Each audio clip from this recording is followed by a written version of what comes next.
I consider myself to be a very high-functioning individual. I'm not someone who can sit straight for too long without doing something or wanting to do something. If you look at the self-help, self-improvement community, productivity is pushed quite a bit, getting the most out of your day. For the past few years, I've been on that bandwagon as well, trying to get as much work done as possible. In fact, I would do this so religiously that if I took a day off or if I was lazy one day and I was sitting on the couch for too long, maybe I watched a couple of YouTube videos, I would actually feel guilty. I would feel guilt for not doing something. Now, after feeling like this for quite a while, you have to go back and think, should I be feeling guilty for not doing something all the time?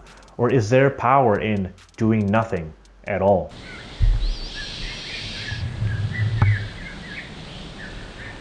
Generally, when you think of someone who does nothing, you don't really think of a useful person. You think of someone who's lazy, who's got no goals, no aspirations. So naturally, when I was doing things akin to that, I was like, I'm not making progress. You're not on the road of success. You have to get your head together, have to start working. You have to start doing. I took that mentality very seriously, and what I actually ended up doing was I woke up at 4:30 in the morning for about 6 months straight. I would wake up, I would take a cold shower, I would meditate after that, I would journal, I would do all of the video editing, video planning I had to do. All of this was really early in the morning. I would then go to the gym. After the gym, come back, I would shower, get ready for work, go to work, come back, go to my martial arts class. After coming from martial arts, make myself a homemade healthy dinner and go to sleep.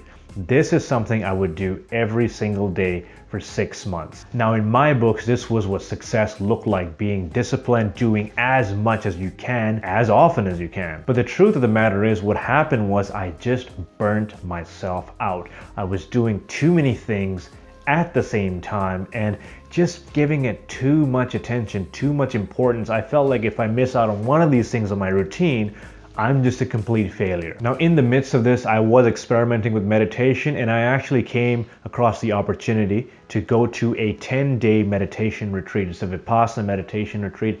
Essentially, you go to a meditation center. Mine was in the middle of the forest, and what you're doing for 10 days is you're not reading, you're not writing, there's no technology involved, you can't talk to anyone, you can't make eye contact with anyone. You're just sitting there meditating for 10 days straight. You eat like twice a day and that's about it.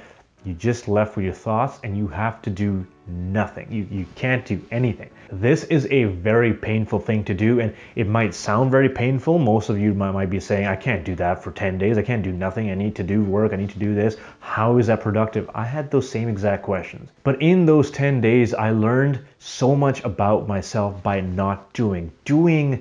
By not doing. That's not a concept I was familiar with. You see, when I gave myself some time to think, some time to sit alone with nothing to do, that's when my brain really started coming up with ideas. That's when I really started becoming creative, becoming empathetic as well, because I had more time to think about the people in my life, the businesses I had, the ideas I wanted to implement, and the minute changes that I could make to all of that. I had given myself a blank canvas to work with after a very long time. In that meditation retreat, I was working with nothing but a bunk bed, a blanket, and an alarm clock. That's all I had amongst my other clothings, and I was fine with it. The first thing that I did after I came back from my retreat was clean up my entire room, get rid of all the stuff that's in there that I just didn't need, didn't bring any value to my life. But the most important lesson I learned from that retreat was the power of doing nothing at all. When I just sit down with maybe a cup of coffee, a cup of tea,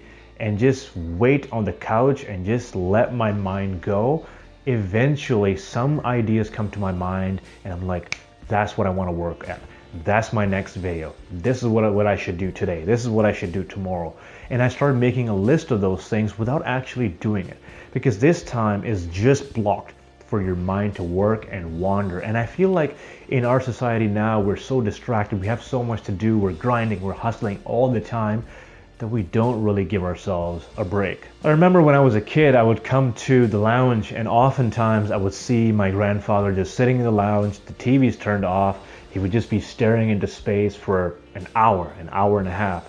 And this is not something I've only seen my grandfather do. I've seen a lot of elderly people do. I've seen people sit on a bus, on a train, with no phone, no iPad, nothing in their hands, and feeling completely content. This is a feeling I wasn't too familiar with because when I'm commuting, when I'm going somewhere, I need to have my music plugged in or I need to have Instagram, I need to scroll. I can't just sit there and do nothing. And I feel like now that I've learned the power of doing nothing, I'm missing out on a lot by trying to do a lot and not trying to do nothing. I also get really carried away with what I watch on the internet. I'm always watching different videos and I'm wondering, how can I replicate what this person's doing? Oh, you know what? I really like what this person's doing, that person's doing. How do I do what they're doing really well? And I get so much information in my head that I just don't know which way, which path to pursue. Sometimes you really got to tell yourself that you have enough information to work with. Sit down with whatever you have, give yourself absolutely nothing to do, and let yourself create ideas. Let yourself project your imagination and make something, create something. Ladies and gentlemen, there is a lot of power in doing nothing, especially if you want to do something. If you have an idea, if you want to create something, if you want to build something, if you have relationships you're working on, don't drown yourself in work. Don't drown yourself in things to do all the time. Because sometimes the best thing you can do to get ahead in life is to do nothing at all. This is Yasser from the Improvement Journal. I will see you in the next one. Take care.